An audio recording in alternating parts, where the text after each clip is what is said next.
Hi everyone, so this week we're going to look at chords and an approach I like to use to practice chords and learn new voicings all on your own basically, rather than looking at books and all that stuff. It's a way you can learn notes on the fretboard and learn new voicings. So let's take a D minor 9 chord, okay? So let's use standard D minor 9 voicing down here, okay? That's probably one maybe some of you know already. The notes, we've got D, F, C, E, okay? So we've got D, the root, minor third, minor 7, and the 9 on top. So the first thing to do, the first exercise you can do is figure out a way of playing this chord with different voicings, okay? So what you could do is move the C to here, down to here, to the B string, right, and play that. That's a bit of a stretch. Again, not necessarily something you would play in a real life situation, but you might do if you fancy it. It does sound a little bit different, right? Yeah, that's the other voicing, by the way. That's with the E on top rather than playing an E on the B string, right? So where else could we play? We could play down here. Again, that's a bit of a stretch, that one. Sorry. That's a pain, that one. Which one is slightly out of tune. And then the other voicing is this one where you've got D, F, C, E.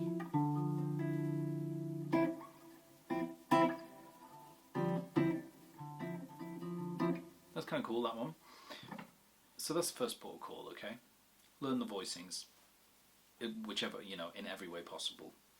Way that you can do it, physically do it, and how the notes are laid out, And then what you can do is move the notes around so they're not in that order.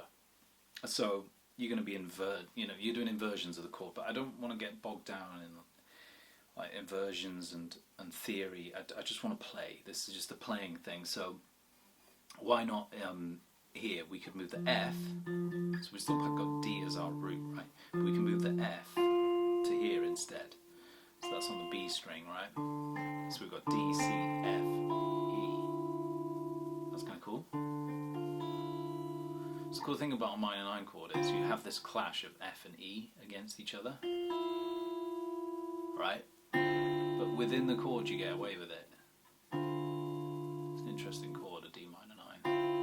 Right. So, anyway, digress a little bit then. So there's one way of playing it.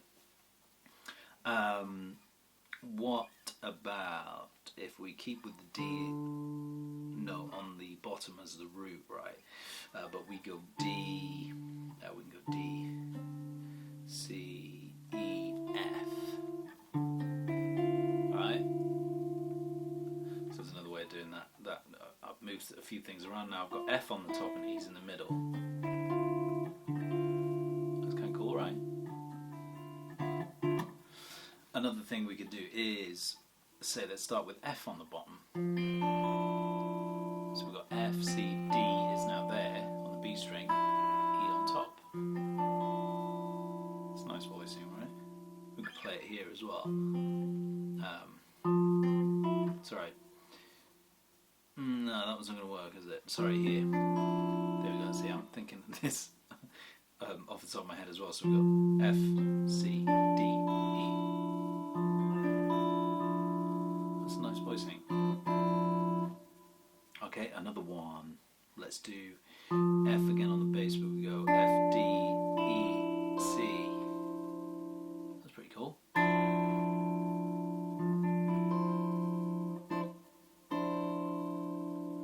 So, hopefully with this quick exercise, you've come up with voicings you might not have thought of before.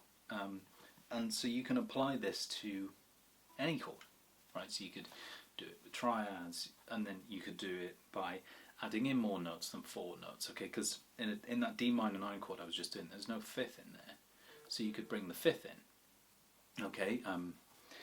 It's going to make it slightly harder. You might not get as many voicings, or just because they're not physically possible, or it'll be trickier to play, but you get some nice results with that as well. So you can do this with any chord. That's the cool thing. And it's just a great way of exploring the neck a little bit. It's a really cool way to practice chords that I like, I like doing as well. Yeah, as always, hope you got something out of it, guys, and yeah, see you next time.